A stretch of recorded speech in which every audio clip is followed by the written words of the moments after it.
कक्षा 6 इकाई 3 समझदार नन्ही। कहानी स्वरूप है इस पाठ का और उनके जो कहानी लिखने वाले हैं शंकर सुल्तानपुरी। तो बच्चों, इस कहानी में हमें व्यक्ति को किसी भी परिस्थिति में भलाई करने का अपना स्वभाव छोड़ना नहीं चाहिए, यह बात प्रस्तुत की गई है। हमारे समाज में कुछ लोगों का स्वभाव बुरा हो सकता है, लेकिन हमें अपना अच्छा स्वभाव नहीं छोड़ना चाहिए। दुनिया में 2 प्रकार के व्यक्ति होते हैं, एक तो अच्छे प्रकार के और एक बुरे स्वभाव के। तो अच्छे हैं वो तो अच्छे ही रहते हैं, और बुरे हैं उनमें कोई फ़र्क पड़ने वाला नहीं है, वो तो अपनी बुराई छोड़ने वाले नहीं हैं। लेकिन बुरे के साथ अगर अच्छे के साथ अगर बुरा हो तो वो अपनी बुराई को नहीं छोड़ेंगे। अच्छे के साथ अगर बुरा हो तो अच्छा स्वभाव अपना वो नहीं छोड़ेंगे।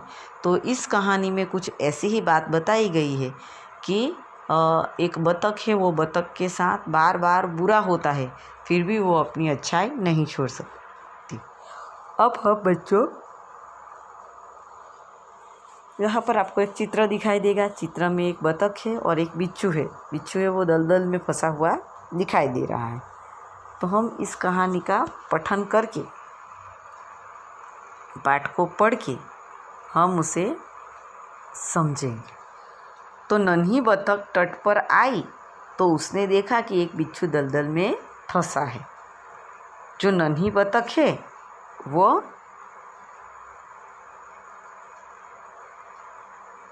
तट पर आई, उसने देखा कि एक बिच्छू दलदल में फंसा है।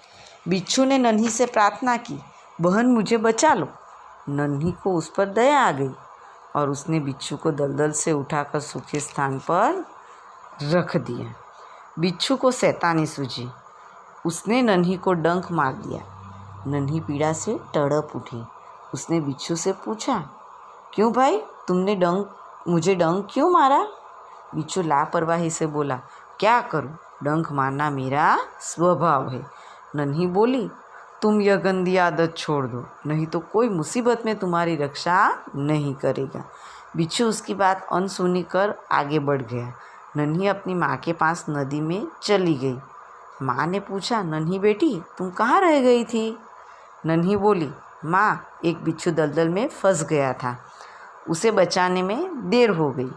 माँ खुश होकर बोली, बेटी यह तुमने बहुत अच्छा काम किया। पहले तो हम इतनी कहानी की ही समझ प्राप्त करेंगे।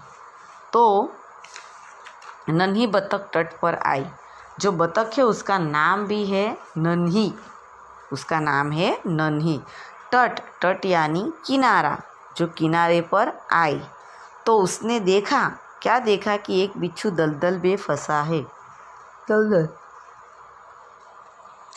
दलदल यानी कीचड़ जो होता है उसे दलदल, और एक ऐसा प्रकार का कीचड़ जिसमें अगर फंस जाए तो वो कीचड़ अंदर ही खींचता जाएगा, चाहे कोई भी हो उसे अंदर ही खींचता जाएगा और उसमें से कोई भी बच नहीं सकता, और वो फंसता ही जाएगा और पूरा कीचड़ में फंसने के बाद उसमें चला जाएगा और उसे कोई बचा भी नहीं सकता।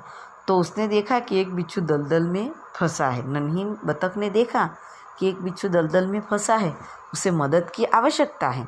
बिच्छू ने नन्ही से प्रार्थना की। बिच्छू देख रहा है कि बतख मेरे पास खड़ी है और उसने मदद की कामना की, और बिच्छू ने नन्ही से प्रार्थना की कि बहन मुझे बचा लो। नन्ही को उस पर दया आ गई। उसने बिच्छू को दलदल में उठाकर सूखे स्थान पर रख दिया। अब बिच्छू जो नन्ही, बहन मुझे बचा लो, इस प्रकार उसने बात की तो नन्ही को बिच्छू पर दया आ गई और उसने बिच्छू को दलदल से उठाकर सूखे स्थान पर रख दिया। बिच्छू को उसने उठाकर, नन्ही ने वहाँ से उठाकर, दलदल से उठाकर सूखे स्थान पर रख दिया। बिच्छू को शैतानी सूझी।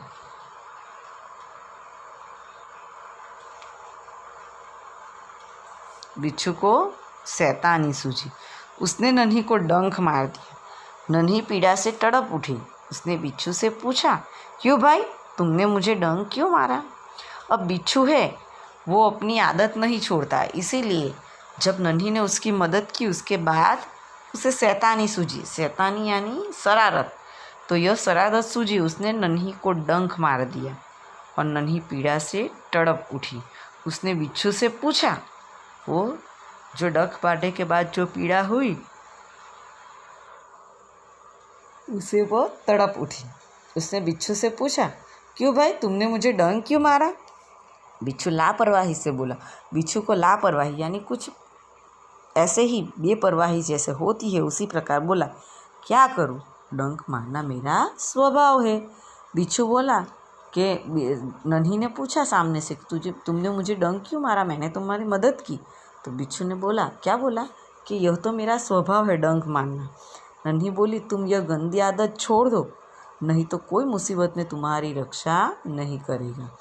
अब नन्ही बोलती है, क्या बोलती है? कि तुम ये गंदी आदत छोड़ दो, नहीं तो कोई तुम्हारी मुसीबत में तुम्हारी रक्षा नहीं करेगा, तुम्हारी मदद नहीं करेगा। बिच्छू उसकी बात अनसुनी कर आगे बढ़ गया। अनसुनी करना मुहावरे का अर्थ दीजिए। अनसुनी करना यानी ध्यान न देना। बिच्छू उसकी यह बात पर ध्यान न देते हुए आगे चला गया।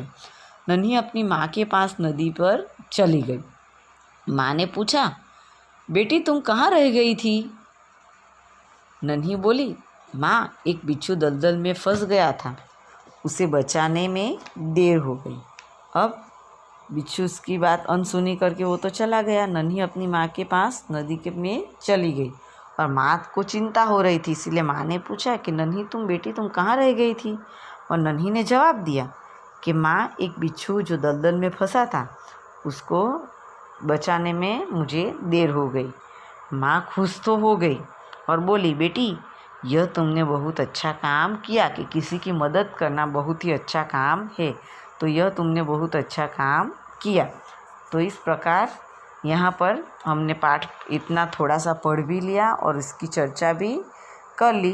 अब हम आगे का पाठ थोड़ा समझेंगे।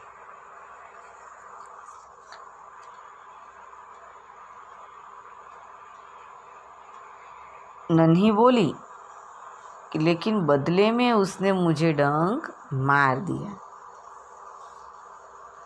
बदले में उसने मुझे डंक मार दिया। माँ बोली, बिच्छू अपनी गंदी आदत का गुलाम है, तुम उसे चाहे कितनी बार बचाओ वह बार बार डंक मारता रहेगा। माँ बोली, बिच्छू अपनी गंदी आदत का गुलाम है। नन्ही बोली, माँ मैं उसकी गंदी आदत छुड़वा कर रहूँगी। अब जब आगे मैंने समझाया तो आप समझे कि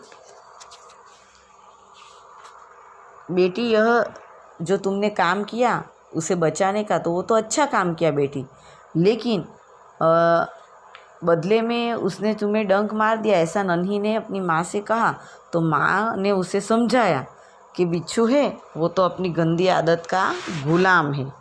गुलाम यानी उनका स्वभाव है, जो उनकी गंदी आदत का गुलाम है, और वह तुम चाहे कितनी भी बार उसे बचाओ वह तुम्हें बार बार डंक मारता रहेगा।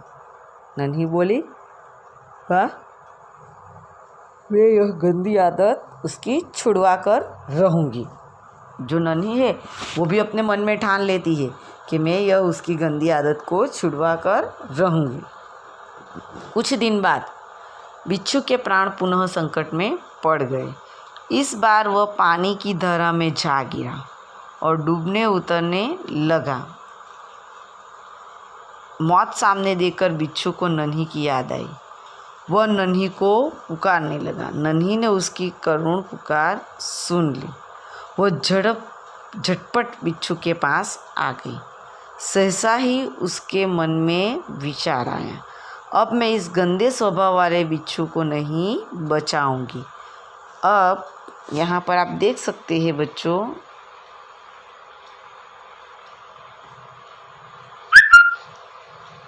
कि जो नन्ही और उसकी माँ जो दोनों बातचीत कर रही थी, तो ये यहाँ पर हमें चित्र भी दिखाई देगा, है ना। तो अब दोनों बातचीत कर रहे थे। फिर कुछ दिन बाद बिच्छू फिर से उनके प्राण यानी उनके जो उनका जीव है वो पुनः फिर से संकट में पड़ गया। इस बार वह पानी की धारा में जा गिरा। बहते हुए पानी में वह गिर जाता है और डूबने और उतरने लगा। बचाओ, बाहर निकलता है फिर डूब जाता है, बचवाने की कोशिश करने लगा। मौत सामने देखकर, यहाँ पर एक आगे हमारा है जो मुहावरा आएगा कि आदत का गुलाम होना यानी आदत से मजबूर होना। यहाँ पर आदत का गुलाम होना यानी आदत से मजबूर होना। अब नन्ही ने उसकी करुण पुकार सुन ली।